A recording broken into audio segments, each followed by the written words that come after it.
नमस्कार, आप देख रहे हैं हॉट स्टॉक स्कॉलर शो। मैं हूं स्वाति रायना। सबसे पहले आज दिन भर बाजार का क्या हाल रहा आपको बताएं। मिले जुले विदेशी संकेतों के चलते आज भारतीय बाजारों की सुस्त शुरुआत हुई। यूरोपीय बाजारों के मजबूती के साथ खुलने के बाद भारतीय बाजारों में खरीदारी देखने को मिली और सेंसेक्स 122 अंक, निफ्टी 33 अंक की बढ़त के साथ बंद हुए। कुछ सेक्टर्स में टेलीकॉम, मेटल और तेल गैस शेयरों में खरीदारी रही। कंज्यूमर ड्यूरेबल्स और आईटी शेयरों पर थोड़ा दबाव आज जरूर देखने को मिला। तो बाजार के आने वाले टाइम में चाल पर कुछ जानकारों का क्या कहना है, आइए आपको सुनाते हैं। देखिए, डेफिनेटली जीएसटी पे जो नॉइजेस, जो सरकार के, जो कल प्रधानमंत्री का भी जो इंटरव्यू था, अगर वो सब देखें तो I think they seem to be prepared कि जीएसटी विल गो थ्रू, तो वो डेफिनेटली एक पॉजिटिव रहेगा। Monsoons as of now as it looks like seem to be on course, slightly better in some areas. The results, I think जो efforts अब तक सरकार ने किए हैं उसका इम्पैक्ट, जो स्पेंडिंग हो रही है इंफ्रास्ट्रक्चर पे, जो कंपनीज का टर्नओवर, वो भी आप देखेंगे। The company is also moving up the value chain by launching through Nexa higher end cars, जिसको अच्छा रिस्पॉन्स मिल रहा है। तो मेरे ख्याल से यही, जब there is sense of uncertainty on rising yen, one can get a good entry point for Maruti if we take a 2-year perspective. In case of two-wheelers, again, I think Hero Motors offers a very good entry point. Bajaj में 50% of Bajaj revenues come from exports, and export markets पे we are not so positive. So I think that's why I think domestic franchises को देखना चाहिए हमको। Cement sector में जेके Lakshmi in mid caps offers a very good entry point. The company ने अपने सारे plants commission कर लिए हैं सेंट्रल इंडिया में. They are very strong in North India also. Company's cost measures are one of the best in the industry, and we are expecting very strong earnings growth in this year and next financial year for JK Lakshmi Cement. We have a target price of around 460 rupees if you take a medium term perspective there. In large cap cement space, ACC I think is one company which has taken a lot of cost cutting measures, and that offers a good entry point. और market पर और बातचीत करने के लिए हमारे साथ आज मार्केट एक्सपर्ट किरण जाधव हैं। किरण, आपका बहुत स्वागत है हॉट स्टॉक्स में। आज जो हमने मूवमेंट देखी मार्केट में, आने वाले टाइम में क्या लगता है आपको, ये जो तेजी का रुख बना है ब्रेक्जिट के बाद, जो हमने थोड़ा बहुत अनुमान लगाया था कि हो सकता है बहुत ज्यादा उथल पुथल हो जिससे भारतीय बाजार उबरने में कामयाब रहे हैं, आने वाले टाइम में आप क्या प्रेडिक्ट करेंगे? मुझे लगता है कि मंदी की कोई सावट नहीं, और जिस तरीके के हमने पुल बैक देखा है ब्रेक्जिट के बाद, मुझे लगता है कि और बढ़त आपको देखने को मिलेगी। जो ब्रेक्जिट की वजह से पिछले शुक्रवार को जो गैप खुला था 8190 का, वो अगले 2 ट्रेडिंग सेशन में बढ़ता नजर आएगा, और अगर ये गैप कंसिस्टेंटली इसके ऊपर रहता है तो एक नया वेव आपको देखने को मिल जाएगा, जो कि जो ऑल टाइम हाईज थे 8300 के, उस लेवल को भी पार करते हम नजर आएंगे। ऑलराइट, आज कुछ और इम्पोर्टेंट डेवलपमेंट जो दिन भर हुई है उस पर भी एक नजर डाल लेते हैं। खास तौर पर ब्लैक मनी रखने वाले लोगों के लिए पाक साफ होने का आखिरी मौका सामने आया है। वित्त मंत्री अरुण जेटली ने साफ कर दिया है कि जिनके पास ब्लैक मनी है वो इनकम डिक्लेरेशन स्कीम के तहत 30 सितंबर तक 30% टैक्स और 15% पेनल्टी देकर चैन की नींद सो सकते हैं, और जो कंप्लायंस विंडो है 30 सितंबर तक है, उसके बाद एक कड़ी कार्रवाई की जाएगी। एक इंपॉर्टेंट बात सरकार की तरफ से सामने आई है किरण, सरकार ने मौका दिया है उन तमाम लोगों के लिए अनडिस्क्लोज इनकम को डिस्क्लोज करने के लिए। खासतौर पर मार्केट इसको कैसे भुनाएगा, वो कैसे रिएक्ट कर सकता है इस खबर पर? ये बहुत पॉजिटिव न्यूज है, क्योंकि अगर ब्लैक मनी निकल जाता है तो और इन्फ्लोज बढ़ते नजर आएंगे। हमारे करंट अकाउंट डेफिसिट जो है वो अच्छा दिखाई देगा, बेसिकली इकोनॉमी अच्छी दिखाई देगी, और इसके चलते हमें और डिमांड देखने को मिल जाएगा। तो ये बहुत अच्छी बात है कि ब्लैक मनी बाहर आ रहा है। जो ब्लैक मनी है वो जनरली सोने में चला जाता है या लैंड में चला जाता है, तो मेरा मानना है कि जब ये डिक्लेयर करने की बात आएगी तो सोने पे थोड़ा सा नेगेटिव रुझान रहेगा, लैंड पे थोड़ा सा नेगेटिव रुझान रहेगा, और वो जो व्हाइट मनी जो कन्वर्ट होके आएगा वो सारा का सारा स्टॉक मार्केट ही आएगा, क्योंकि सबसे ज्यादा return on investment asset class अगर देखा जाए तो इक्विटी ही है। ऑलराइट, एक और डेवलपमेंट में टाटा कम्युनिकेशंस ने अपने अफ्रीकन सब्सिडियरी नियोटेल को बेचने के लिए बातचीत शुरू कर दी है। कंपनी ने नियोटेल को 2,904 करोड़ रुपए में बेचने के लिए लिक्विड टेलीकॉम से करार किया है। इस डील को पूरा करने के लिए लिक्विड टेलीकॉम ने रॉयल बेफोकिंग होल्डिंग्स यानी आरबीएच से करार किया है, जिसके तहत नियोटेल में आरबीएच की 30% हिस्सेदारी होगी। इस डील को पूरा करने के लिए रेगुलेटरी मंजूरियां लेना अभी बाकी है। चलिए अब कल आने वाले आईपीओ की बात करते हैं। क्वेस्ट कॉर्प आईपीओ 29 जून को खुलेगा, 1 जुलाई को ये बंद होगा।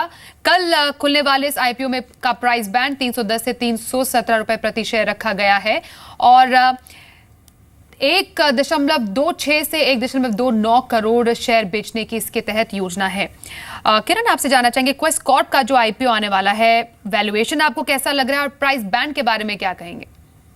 नहीं, पहली बात तो मैं टेक्निकल एनालिस्ट हूँ, मैं इसके ऊपर ज्यादा टिप्पणी नहीं कर पाऊंगा, पर यही कहना चाहूंगा कि आईपीओ में निवेश करने से पहले अच्छे फंडामेंटल एनालिस्ट के पास के साथ आपको अच्छा कंसल्टेशन करके एक व्यू बनाना लेना।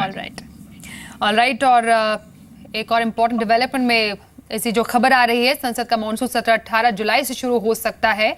जो एक्सक्लूसिव जानकारी जी बिजनेस को मिली है, 18 जुलाई से शुरू होकर 12 अगस्त तक ये मॉनसून सेशन चल सकता है, जिसमें जीएसटी के पास होने की उम्मीद भी पूरी तरह जताई जा रही है। चलिए कुछ कॉलर से बात कर लेते हैं। हमारे साथ इस वक्त इंदौर से तरुण जी फोन लाइन पर है। तरुण, बहुत स्वागत है आपका हॉट स्टॉक्स में। कौन से स्टॉक आपने ले रखा है?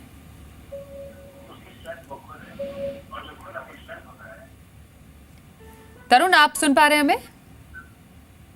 आप मुझसे बात कर रही हैं? मैं प्रदीप श्रीवास्तव हूँ हैदराबाद से। जी, चलिए प्रदीप जी बताइए, आपने कौन से स्टॉक में इन्वेस्ट किया है? मैंने दीवान हाउसिंग फाइनेंस लिमिटेड में इन्वेस्ट किया था जी, और 30 शेयर्स मैंने लिए थे 498 के रेट में, रफली 2 इयर्स बैक जी। उस समय मेरा लॉन्ग टर्म का व्यू था जी। हेलो जी, दीवान हाउसिंग पे तो फिलहाल आपको काफी नुकसान है, लगभग आधी जो आपकी रकम है वो हो गई है साफ। अब आपने कहा कि आपका उस टाइम पे लॉन्ग टर्म नजरिया था, अब आधी रकम साफ होने के बाद अब आप क्या सोच रहे हैं, क्या करना चाहेंगे? नहीं, एक्चुअली बीच में ये 1:2 में आई थिंक उन्होंने डिवाइड कर दिया था शेयर। ऑलराइट, तो number got doubled 60 and price got half जी। तो अभी मैं ज्यादा लंबा नजरिया नहीं रखना चाहता हूँ, तो मैं चाहता हूँ कि इस समय या तो उससे निकल जाऊं या उसको रखना ठीक रहेगा। इस बारे में थोड़ा जी, क्या अपने एक्सपर्ट से जानते हैं किरण, आपको लगता है इनकी जो स्ट्रैटेजी इस पर वो सही है? दीवान हाउसिंग फाइनेंस जब लिया था तब लॉन्ग टर्म इन्वेस्टर बन चुके थे और अब उनका भाव करीब आ रहा है, क्योंकि 1:1 का स्प्लिट उनके पास है। तो मेरा मानना है कि अभी उनका रुझान उल्टा होना चाहिए, अभी लॉन्ग टर्म इन्वेस्टर के तौर से देखना चाहिए जिस तरीके के चार्ट पैटर्न है। रिटर्न ऑन इन्वेस्टमेंट सबसे बढ़िया इंपॉर्टेंट चीज होती है इन्वेस्टर के लिए, और अभी तक तो उन्होंने वो रिटर्न ऑन इन्वेस्टमेंट पे कुछ काम हुआ नहीं है, पर मुझे लगता है कि इधर से उनको रिटर्न देखने को मिल जाएगा। आज जैसे हमने देखा housing finance company GIC housing, LIC housing में कुछ अच्छा रुझान, अच्छा ट्रेंड दिखाई दे रहे थे आज, और उसके साथ सेकेंड हैंड कंपनीज भी आते दिनों में देखने को मिल जाएंगे आपको। तो दीवान हाउसिंग भी अच्छा करता नजर आएगा। उसमें एक छोटा सा रेजिस्टेंस है जो उसको पार करना बहुत जरूरी होगा, करीबन 210-212 के लेवल्स।